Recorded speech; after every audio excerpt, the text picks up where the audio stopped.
Jai Shri Ram, and welcome to yet another episode of Indosphere Insights YouTube channel. My name is Kedar Pawar, and I have recently launched this channel to share views on the geopolitical events that are shaping our world. My inspiration to start this channel is Dr. Ankit Shah, and I'll be sharing the link in the description box of his channel. Please do like and subscribe for more insights. In today's video, we'll be discussing largely four topics, friends. First is what is the global hegemony? Then how US dollar became the global reserve currency. Then the four hotspots which I had mentioned in my previous video. What are the likely outcomes as predicted by Dr. Shah? And in the end, we will be briefly discussing about Iran and Israel war. So friends, to start with, what is a global hegemony? Well, global hegemony is nothing but a dominance of a particular nation in the spheres of economics, politics, culture, and military. Now, the country which has a global dominance in all these spheres, or rather global hegemony in all these spheres, can influence all these spheres beyond its borders. And the best example of a country that fits into this particular nomenclature is United States of America. It is the sole global power, and or rather also known as the unipolar world order. Let's now understand how United States got into this particular position. And to know that, we need to go back in history. By the end of Second World War, there were two events that happened. First was in 1944, which is also known as the Bretton Woods Agreement, which was signed by the victorious Allied powers. 44 countries from the Allied powers had signed this particular agreement with the United States. And in that agreement, they had agreed to peg their currencies against the US dollar, which was in turn pegged with gold. Because by the end of the Second World War, US economy had emerged the largest economy and the most strongest economy, and it also had a largest gold reserves, because during the Second World War, it had fueled the Allied powers with all the essential supplies, be it military or any other supplies, and it had in turn accumulated large amount of golds, largely from the United Kingdom. And the second most important event also which happened by the end of the Second World War was in the year 1945, wherein Franklin D. Roosevelt, who was the then President of the United States, he had met the then uh, Prince of the Saudi Kingdom, and he had signed what is known as Oil for Security Pact. Under this pact, Saudi Kingdom had to ensure steady supply of oil to United States, and in turn, United States will give it security in the region. So these were the two major events, folks. Now, as we fast forward into the history, let's come to the year 1971, and wherein the then President of the United States, Nixon, came on national television and he announced that the US dollar will no longer be pegged against gold. Okay, even after this major event, the US dollar didn't lose its hegemony of a global reserve currency. Why? Because all the nations around the world are only trusted into the dollar to run their trade, and hence the dollar still continued. But to ensure that the dollar had its dominance as a global reserve currency, the US again in 1973 signed the Petrodollar Act with the Saudi Kingdom.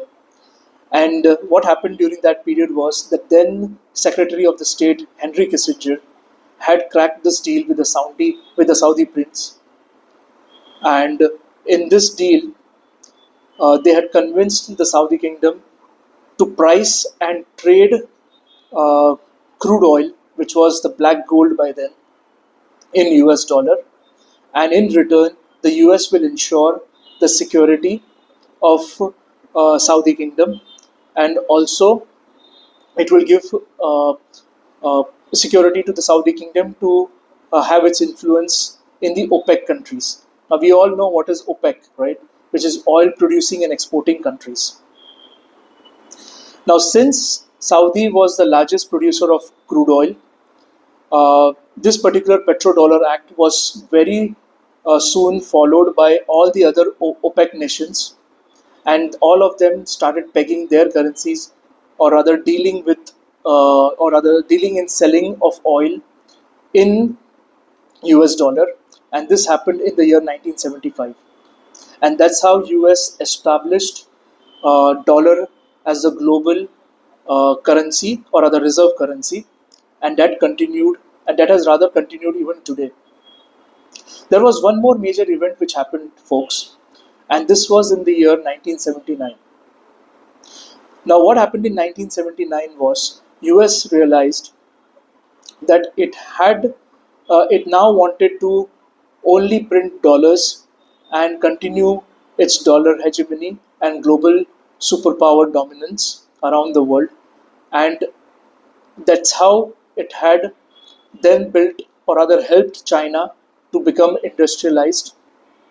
This happened during the visit, or rather, the negotiations of this happened during the visit of the then Premier of China, Deng Xiaoping, and he had negotiated this with the then President of United States in 1979, which was President Carter. Immediately after this agreement, Deng Xiaoping went back to China and he announced what we know as a one child policy. So he had promised the US leadership that they will uh, completely destroy their internal consumption, and in return, they would want to be heavily industrialized, and they wanted to be the industry to the whole world. And that's how China's dominance started to increase, wherein US supported it with all the technological support for its industrialization, and to produce cheap products which were again exported to largely to the US, and in return, all of this was fueled by again US dollar. Now, this particular arrangement ensured that the dollar still continued as a global reserve currency. Now, there were a few more events, folks, which happened and which were challenging the global reserve currency hegemony of United States, but the United States ensured that it had continued its influence, and all these efforts were neutralized. And one of the most important effort was by the European Union. When the European Union formed or came together as one bloc, they had launched the euro currency, which was a direct threat to the dollar. But the United States, having realized this, they dragged the European Union into a conflict in Venezuela, because all of them were part of the NATO alliance, which is a North Atlantic Treaty Organization alliance. So Europe had no other option but to support United States during that war, and in turn, United States ensured that it had destroyed their euro currency, which could not come up in terms of the valuation of, or which could not be a direct threat to the US dollar economy. Now, this is a brief insight about how US had ensured its global dominance, and it had ensured that dollar continues to be a reserve currency, and those who have threatened this particular status, we all know what has been the outcome, and the most classic examples are the outcome of Saddam Hussein and also Muammar Gaddafi of Lebanon. Having said that, now we know a little brief about how dollar continues to be a reserve currency to the world. Now, coming to today, team, as I said, that we will also be discussing of how the dollar hegemony continued, and what was the outcome of the four hotspots that I mentioned previously. Now, to understand that, we need to also understand something known as the two bucket theory. Now, this two bucket theory has been very well outlined or rather explained by Dr. Shah in his book, which is known as Geopolitics Decoding Intents, Narratives, Lies, and Future. I will also share the link of Amazon from where you can buy this book, in which he has very detailed and outlined this particular two bucket theory and many more other events of geopolitics. Now, let's move ahead and understand what is the two bucket theory. Now, US to ensure the global dominance of its of dollar as a global reserve currency had always ensured that the West Asia region is always burning with conflicts. Now, the four hotspots which I mentioned in my previous video, team first being Russia, Ukraine, then India, POK, then third hotspot being Iran and Israel, which is currently going on, and the fourth being China, Taiwan. All these hotspots were created by the United States to ensure that dollar continues as a reserve currency and the US continues its global dominance as a unipolar power around the world. In this two bucket theory, we have seen that one nation was heavily sanctioned by United States and the other nations was given a large amount of loans or what we called as economic support and military support. And the classic example of this is India and Pakistan. So post the Second World War, rather post the independence of India, what happened during the independence period team was US had then done a negotiation or a rather understanding with USSR, the then leader of USSR, which we know as Joseph Stalin. And all of this is mentioned in the book of Stalin Wars. Okay, he has mentioned it in this book, rather, wherein the then United States President Franklin D. Roosevelt, post the Second World War, when the Allied powers were victorious, he went up to Stalin and he said, "You keep the UK's crown jewel, which is India, in your bloc, and we need not discuss this with Churchill." This is mentioned in that book, folks. And even Stalin was shocked at that period of time of why US was making this arrangement or rather pushing for this arrangement, because once Stalin agreed to it, US went back to UK and it had pressurized UK to give independence to India as early as possible. And what happened after that, post independence, we all know. The country was divided into two nations. One was Pakistan and second was obviously India. But US has always favored Pakistan and it had cornered India all this while. And the most recent example of it is post Operation Sindoor, wherein uh, the World Bank sanctioning loans to Pakistan and US completely ignoring the dossiers given by India and also extending its military cooperation with Pakistan. This is a classic example, folks, of two bucket theory. You will get more details about this in Dr. Ankit Shah's book. I'll share the link in the description. You can buy this book. Now, coming to the four hotspots, which I had mentioned in my previous video. First being the Russia-Ukraine. What is the outcome or rather likely outcome of it? Well, this particular conflict is already closed, and what we are hearing now, or rather what we are seeing now, are just headlines. It really appears to be a very scripted war, wherein the outcome is that whatever area that Russia has captured, Russia will keep that area in its sphere of influence, and the remaining half of the Ukraine will go to the US companies for rebuilding of Ukraine. And the example of this is US signing the rare earth or other rare earth minerals deal with Ukraine. So it will extract all the resources from Ukraine and also rebuild Ukraine. That is the arrangement. And Russia gets to keep the other half of the Ukraine which it has captured during this war. Now coming to India POK, India will surely make moves to get back POK within this decade. And as we all know, the round 2 of Operation Sindoor, which is 2.0, is coming very soon.